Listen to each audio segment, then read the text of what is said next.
Good evening, ladies and gentlemen. Welcome to the Rock and Roll Union Streamcast. I'm CT as always.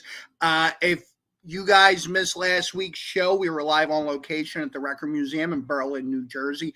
That was a great network night. That was a great night full of a lot of awesome people, and you can check that out. It took me a little while to get it downloaded, but it's up on Spotify, so you guys can go ahead and listen to it there. You can also look for it on the YouTube channel as well. Make sure while you're there, you like and subscribe to the page. And also a big shout out real quick to our sponsor, Rosenfeld Dental Associates, located 1095 Inman Avenue in Edison, New Jersey. Go rock your smile with the Rock Doc. Dave Rosenfeld, nominated one of the top dentists of 2022, 2021, and soon to be 2023. Also, tickets for our 5th birthday bash or anniversary bash. We always called it the birthday bash. Somehow this year it got turned into the anniversary bash. 5 years we've been doing it, guys. We got Sick Vicky, Carte Blanche, and Scorpio opening up the show. Tickets are available now. You can contact any of those bands, or you can go on Eventbrite and grab tickets that way as well. Also, guys, just a lot of different events coming up, a lot of great stuff going on. Make sure you get out and subscribe, not subscribe, but you get out there and you support live rock and roll any way you can. It is my pleasure this evening, guys, to welcome into the fold. It is a band that was the February Artist of the Month. It took us a little bit to get them in here, schedule reasons, but it is my pleasure, guys, to welcome to the fold Billy, Erica, and Steve from Seems Like Tuesday. Guys, thank you so much for being here. Absolutely. Thank you for having us. Hello there. Thank you. Yeah, first time hearing you guys was opening up for As We Become Ghosts at the Union Fire Hall. You guys kicked ass and took names, and it was a phenomenal show. When I heard that you guys hadn't been around that long, I was like totally floored because you guys are so cohesive as a unit. How long have you guys been around at this point? I think it's going on about 2 years, right? I don't think it's that far. No. Okay. A year? No. Over a year? It's probably like a year. It's probably like coming up on a year. Yeah. Yeah, Nice. Coming up on 1 year. And so back then that would have been just a couple months like that you guys have been together. What show was that in your repertoire? Like what number show was that for you guys? 3 was number 3 because we had the Yo South Philly, the Marines gig, and then that one. So That was number 3. Yeah, it was only like then we played the casino gig. Yes. The Tropicana thing. Nice stuff cutting right out the gate, man. And how long have you guys been around the industry as a whole, or the scene as a whole, as we like to say? Like, how long have you guys been playing that? I know you guys have been around for a while, maybe not as Seems Like Tuesday, but I know all you guys have some history in the local scene. Bill, right. Go ahead. Yeah. Well, I'm an 80s guy, so I started professionally in 83 was my first professional.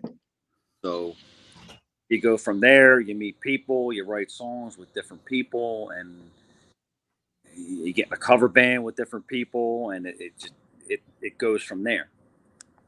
So the opportunity to play with Steve and Erica and Chip and Pete that was a no-brainer. Yeah, I was playing clubs. I remember playing the Galaxy when I was 16 years old. Yeah. Okay.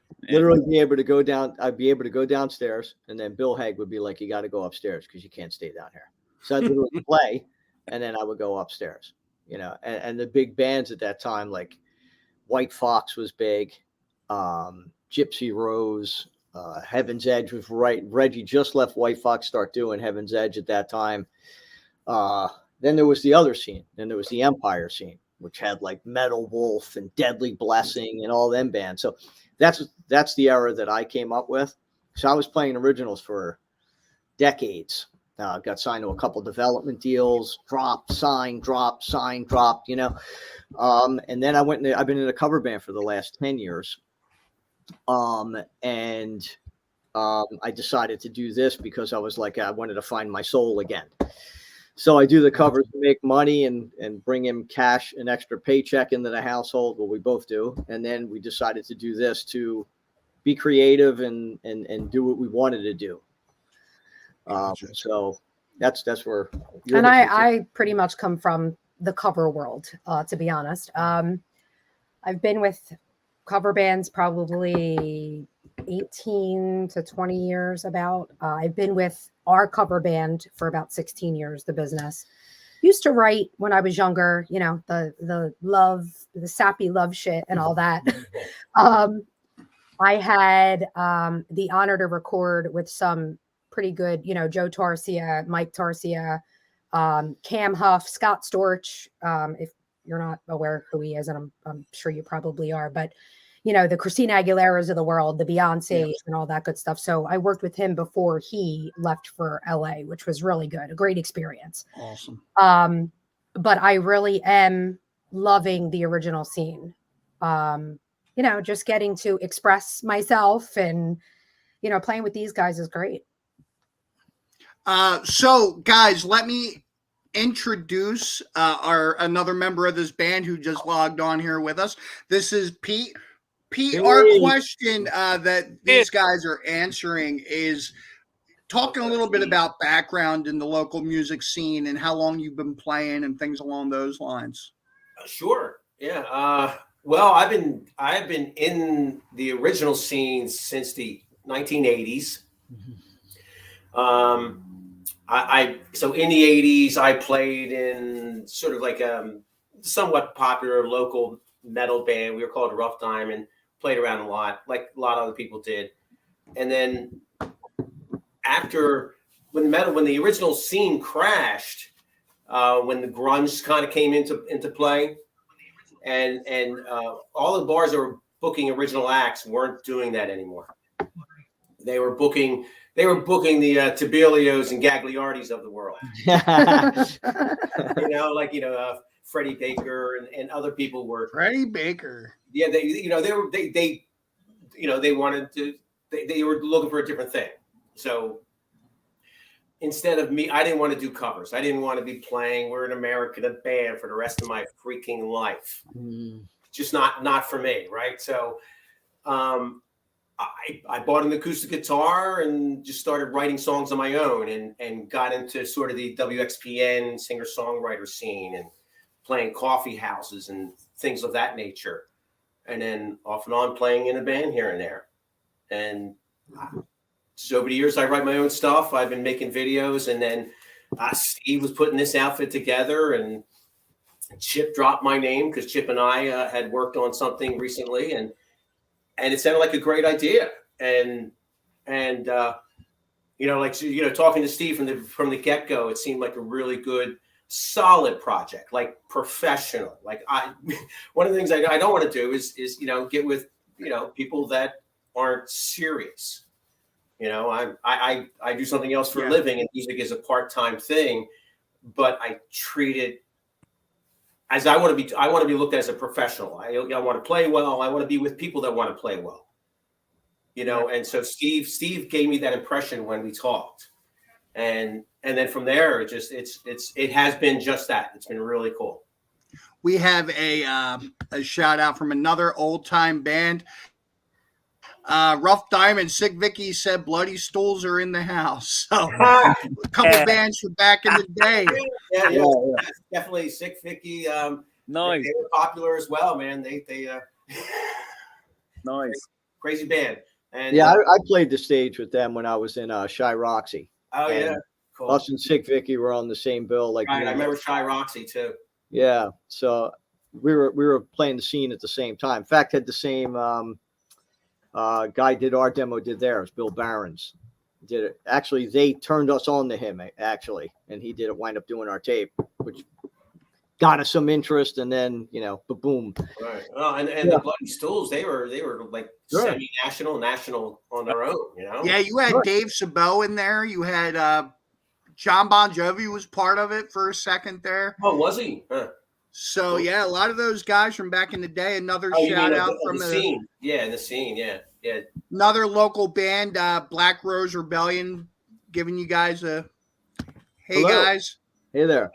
Thank you very much. But so you guys came up in that 80s era, and like what a lot of people don't realize, maybe younger folks don't realize, is that back in those days, the Philly, Jersey area really ran side by side, neck and neck with the Sunset Strip. We had so many artists here that were amazing artists that went on to be national artists, bands like Cinderella or Bon Jovi, things along those lines.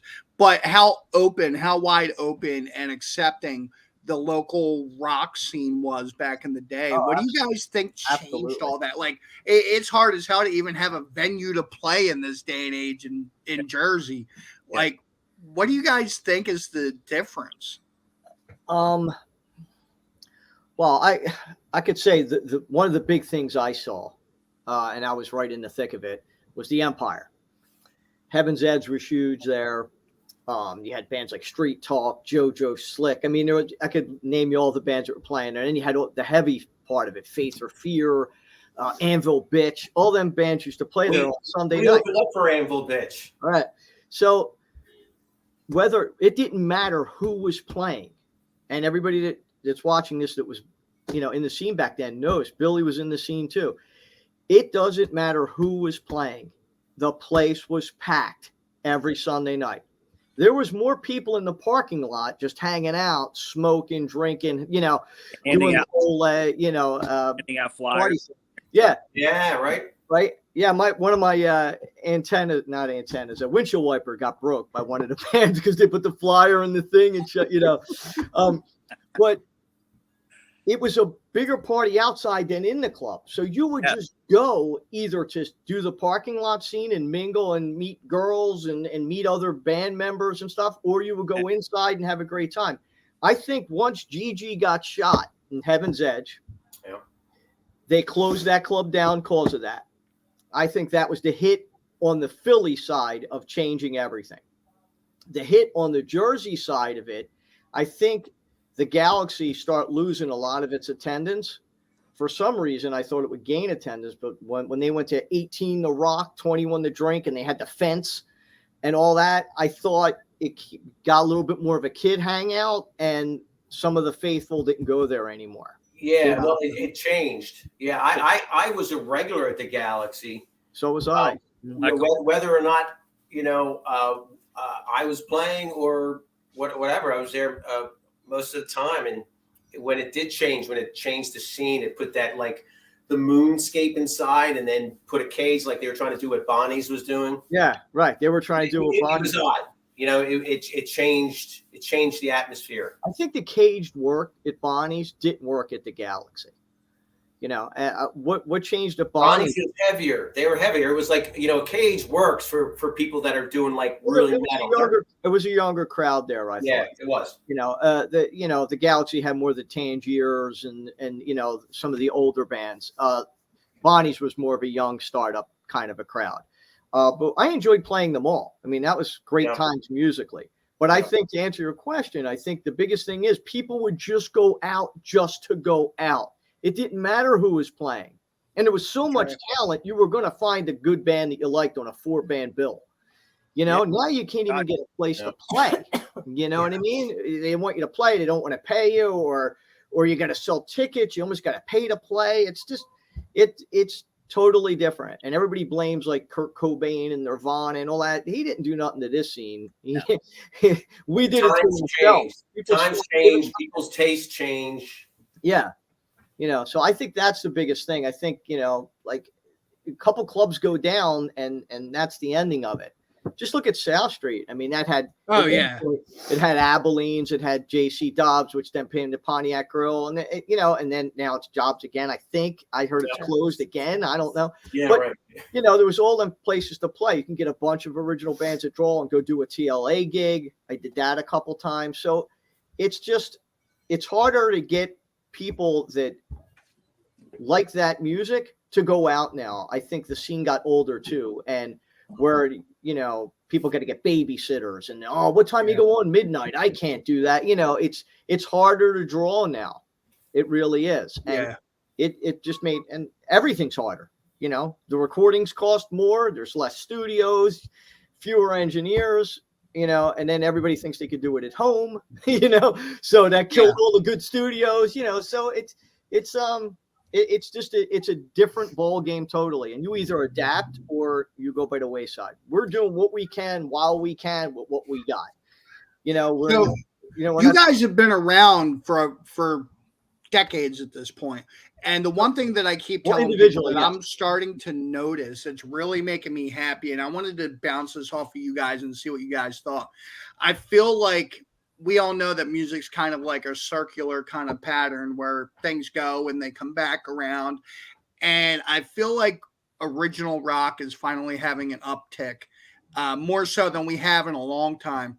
I've seen places, especially like when you guys played the As We Become Ghosts show, I've seen the Stone Pony, I've seen other areas where we're seeing packed houses again for original music. What are you guys seeing? Are you guys seeing the same thing, or is it something that you think we're still kind of fighting for? What do you think? Since I'm like super new to this. Yeah. It's definitely much easier. And again, coming from the cover world, it's much easier to book anywhere if you're a part of a cover band. That's just the way it is. Absolutely. But I could tell just from, you know, working with these guys for the last year that it's tough. It's tough to get in specific spots. And, you know, if you're playing with someone else, maybe you have a better chance. But it's definitely difficult. The original market is more like the venues that will book you. They want to act like they're a name venue where, you know, so, you know, if, you know, just someone, a touring artist, you know, Shinedown comes around, they're paying to rent an auditorium because they're going to sell big tickets and bring in tons of people, and they recoup that.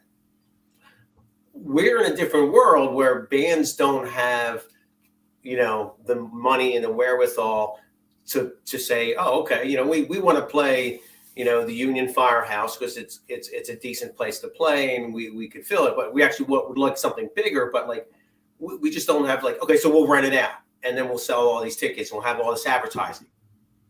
The venues could be more helpful in trying to negotiate that so that, you know, I don't know how to work that, but it's, you know, the venues are treating it as in, you know, they're a venue. If you want to play original music, you're going to have to, you know, sell tickets, which is fair. You want to bring people in. They need to make money. They need to sell to that. That's the only reason that anybody's there. But that's a hardship for the bands because we can't just say, well, we have the funding, we have the wherewithal, we have the management to just, we want to play here. We'll call Ticketron. We got our tickets and people will come. Right. You know, the bands, you have to work on your audience. You have to work on getting your audience to come out. And you don't want to play too often. Right. Yeah, I think what Pete's saying also to piggyback on what he's saying too. I think about like when we played with Mickey's band, we did the As We Become Ghosts thing. We had Monte Carlo, we had As We Become Ghosts, and ourselves, right? Figure, you know, it's a very good night of entertainment. We were all friends. There was no bullshit. You know, I could leave my bag in the dressing room and not worry about anybody taking anything out of it. You know, it was, you know, and we all rooted for each other. And I feel like, I'll tell you this one guy came up to me and he's like, yo, I went and got a Monte Carlo CD. I was like, cool. He's like, and this other guy was like, I bought a As We Become Ghost shirt. I'm like, great. Like, you know, like I was happy for that. I wasn't like, well, you didn't buy my shirt. You know, I didn't care. Right. So it's that all for one thing. And I think the strength are in, you know, you have to do it in numbers. And that's why when Mickey put up that gig, I was one of the first people to call him. I was like, dude, I got a brand new band. You know, I think I could draw people. I think I could sell tickets. You know me, I'm a man of my word. It's not going to be any bullshit. So I think that's the way you have to do it. You almost got to put a package together. And try to impress somebody else's audience, and then vice versa. Maybe somebody they come and see me, my cousin Larry, who would never come and see you, will like you now. So you almost got to do it as a package deal, because it's way too hard to do it by yourself. Right. The odds are stacked up against you. It's impossible. When you put shows together, you put up a good lineup, everybody sticks around for the other band, and then the beer sales go up, and you have everybody sticks around for each other. And then, as far as the club, all they're concerned about is selling beer. Right. They just want to make money off the bar, So I think if that's the way to do it, to go in and try to do lineups instead of just trying to go in and try to do it yourself, because, the thing about, a band and an opener, you ain't going to draw like you used to. You almost need 2 or 3 bands to do it. And then they'll go, oh, I like that band. And I like that band too, so they'll stick around. We also live in the day and age where a headliner is not necessarily a headliner anymore, where like the sweet spots, like that mid spot, nobody wants to open or close. Like that middle spot seems to be where everybody wants to be. Mm-hmm. And being able to be that band that's kind of cool with, I don't care where we are, as long as we're on the bill, like that goes a mile, man. Like that really... Have you guys experienced things like that? Sure. Well, the one gig we played at the Union Firehouse, Mickey's like, we got Monte Carlo on the bill. They're going to go on like second. I got the first slot. I'm like, I'll take it. I don't care. And we took it. We did really well. And, people came out early to see us, and then they stayed later to see Albert and Joe and Damien and all them guys in that band. And then they stayed and saw Mickey and Stefan and all them dudes in the last band. So it worked out. I really don't care when I go on, to be honest with you. There's pluses and minuses of doing everything. Yeah. You go on early, nobody's ears are tired, and they're, and you get a fresh audience. You go on in the middle, you have a warm-up act, just the PA's working well. By the time you get on stage, the drums are already all EQ'd, and he's got an idea what the hell he's doing at that point. Right, you go on last, you have all them people that are, all you got to do is hold the crowd. You know what I mean? You got to hold them. So there's pluses and disadvantages, I guess, to all that. But personally, I don't care. I just want to play a good club that we can get paid if we bring people, right, with other bands that are cool and that are all striving for the same thing. I don't want to go on like, the whole ego trip and all. Dude, everybody's got to fight for each other. As long as everybody's cool, I got no problem going on whenever, But you do got bands that be like, I'm not going on first. Well, yeah. Then I guess you're not playing tonight. I don't know. I don't know what to tell you, I'll be honest, as someone who has put shows together and still puts shows together and promoter and things along those sorts, there are certain bands that I won't work with anymore just because every single time I try to have you involved, you don't want any other spot but that mid spot. And there's only one mid spot and like 3-4 bands on a bill anymore. And it's like, how do you justify that? Yeah. Well, Kelly, you've been quiet, man. What are your thoughts?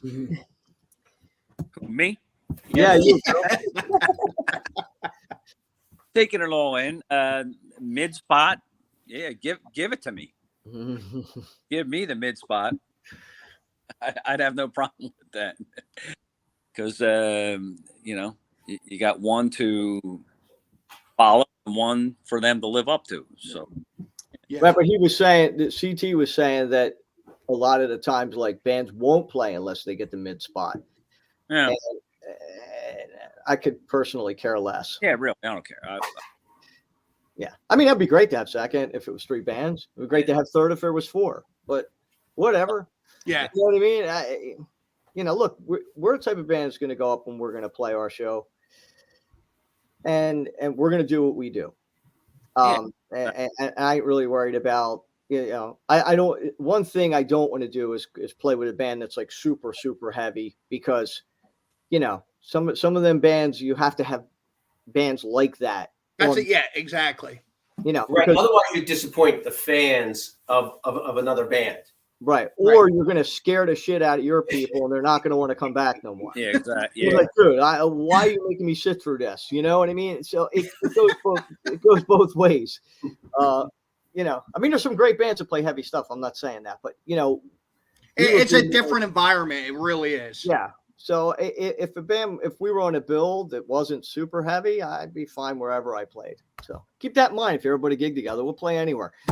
Yeah, exactly. So we don't care. This past week, and it's really funny because she just won the Academy Award. Jamie Lee Curtis said that she would be more up for matinee type shows, and you guys had mentioned earlier that like people don't want to hang till midnight anymore.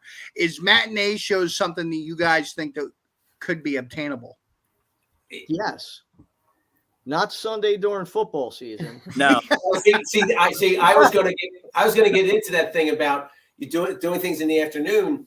It is great for on one hand because you know a lot of people don't want to be out late at night, especially on a Sunday. But even sometimes on a Saturday, people don't want to be out late. They want to be home with their loved ones, and they want to and then get up early for the next day or whatever it is. You know, live their lives. But that's the thing. In the afternoon, a lot of people are living their lives. Right. So so to go to a matinee show is actually a very fun experience. But it would have to, it would have to coincide with people saying, "Oh, I'm available that day. You know, my kids don't need anything that afternoon. We're not going down to Shore that afternoon." Yeah, there's the Laughing Fox. They do matinees. Yeah. And they do well on Saturday. I think the hardest thing now is, and this is just my opinion, is trying to hold a crowd till 2:00 in the morning. You can't. It's really hard to do that.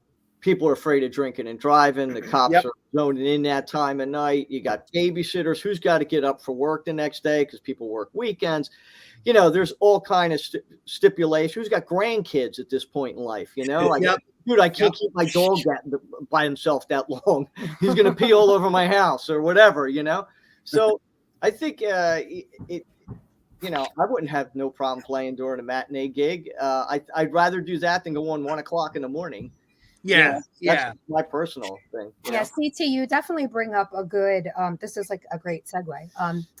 But like the Marine Corps birthday, we had to be there at, 10 in the morning. I think we went on at what time? What time did we go on? Noon or 12:30, something like that. No, we didn't go on until like 3:00 that day. Yeah. Okay. Was it 3? Well, it's still light out. I know that. We were there early. We're all day.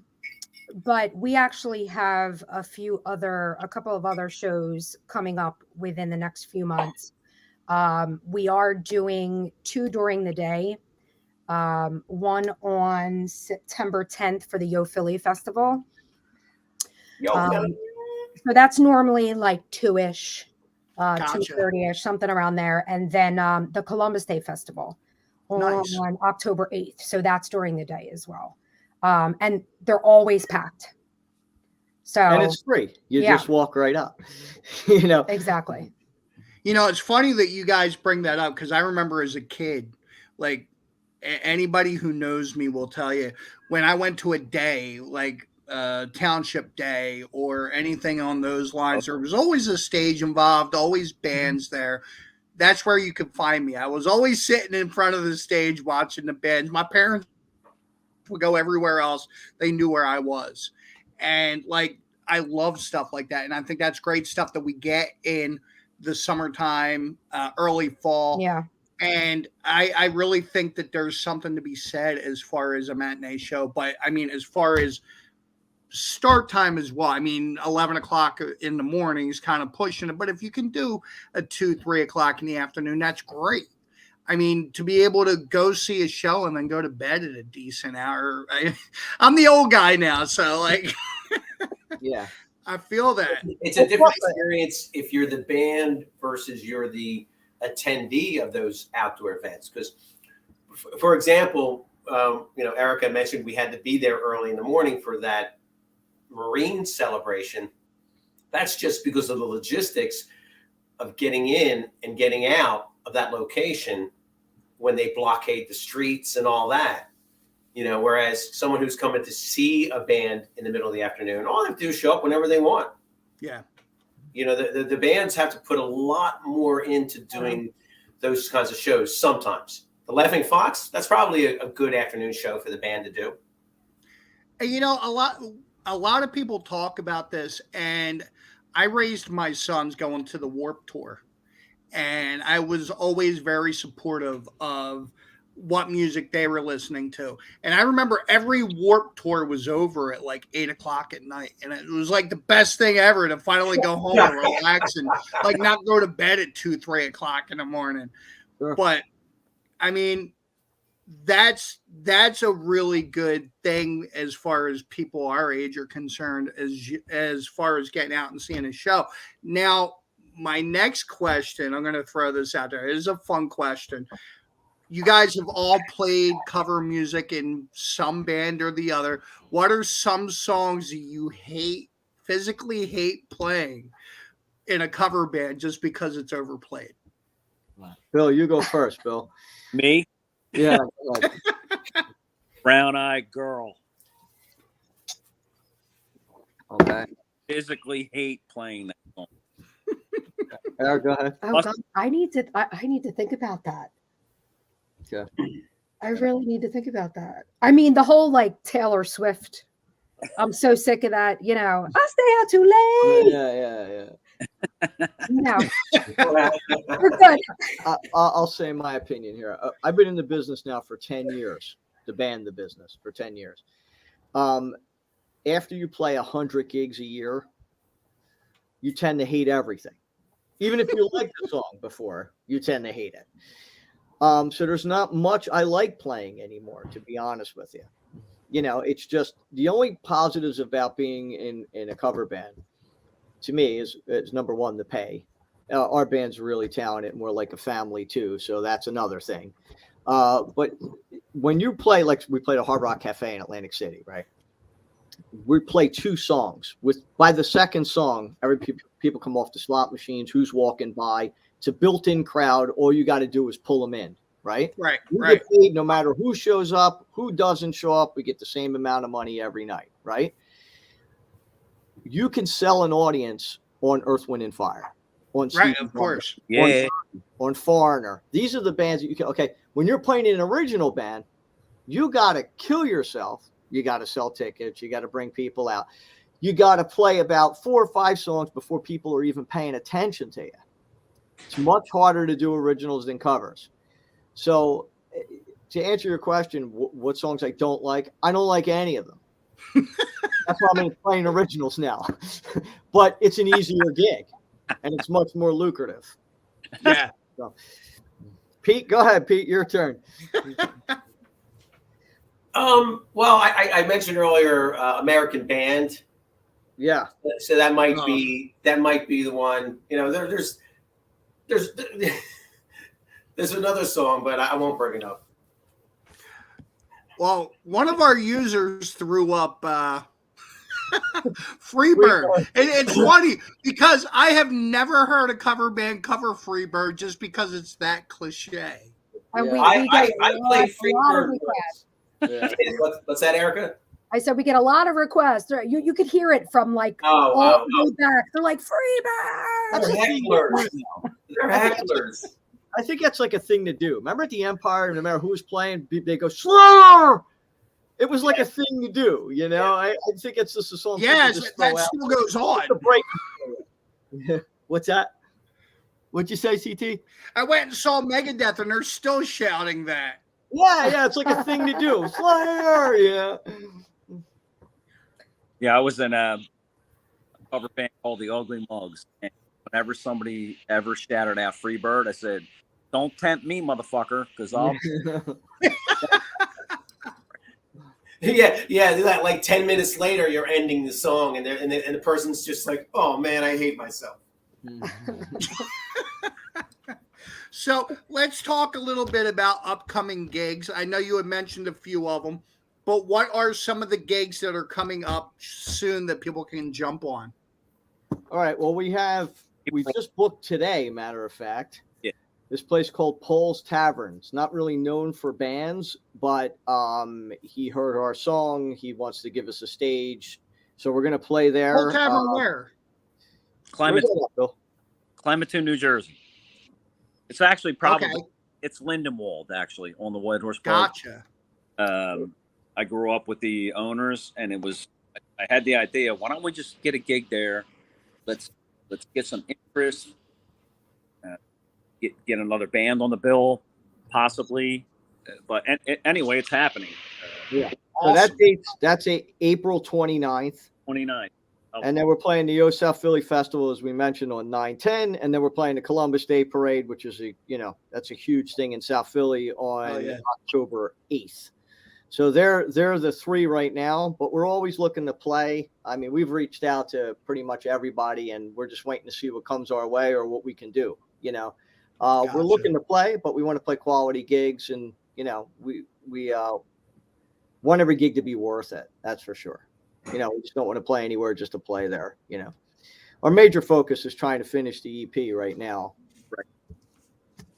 Right. And how do people go about finding you as far as social media pages, music streaming services, that kind of thing? So Seems Like Tuesday. We're on Facebook, Instagram. You could find our songs on Spotify, iTunes. We're on YouTube. Our YouTube channel as well. Seems Like Tuesday pops right up. And that's where we're at. Now, the last thing that I want to ask you guys is we're getting ready to debut a brand new song from you guys. I listened to it today, and this thing kicks ass. I'm so excited to share this with people. Beautiful Day for a Heartbreak. Walk us through a little bit. How long did this writing take place, and is there a story behind this song? So Pete, I'm going to let you. So it's actually a beautiful day for a broken heart.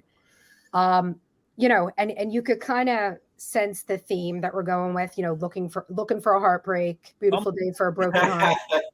So, Pete actually came in with this tune. And Pete, I mean, if you want to talk about how long you had that song and all that good stuff. Yeah. Well, I had the idea. So the music, I came in with the music, the chorus, we kept the chorus that I wrote. But I think it was Erica that wrote the verses, right? So, but with the theme in mind, it was starting was sort of like, you got your heart broken, and now it's like the next morning a storm just blew through, and there's just sort of this metaphorical feeling between the storm and it clearing, and your heart breaking and your heart opening. Right. Erica took it a little bit different direction. And she's like, you know what? I had enough of you, and this is over. and the way she added sort of like a little soul thing to this rock piece, it just sort of changed the feel of it. So it turned into something different than I intended, but it's much better than where I had it. It's almost like you're glad you get your heart broke, because you wanted to get rid of the person anyway, sort of, kind of, right? Yeah. I think we all been there. Yeah. It's almost like you did me a favor, Absolutely. kind of, because I couldn't let you go. But thanks for doing that. Right. Yeah. Thanks for letting me off the hook. Yeah, I think you were confused. Our first single was called "Looking for a Heartbreak," right? That was a song Billy wrote, and then we came up with another song that Pete brought in called Beautiful Day for a Broken Heart. So you probably got confused with the hearts, but that's what you have when you have multiple writers, and they both like the word heart. So, so guys, thank you so much. I'm going to go ahead and play this. You guys have a great rest of your night. I am so thankful that you guys rocked with us this evening. Ditto. CT, Thank you so appreciate much. it. Thank you so much. Thank you. thanks for the support. Thanks, Appreciate it. guys. Have a great night. You too.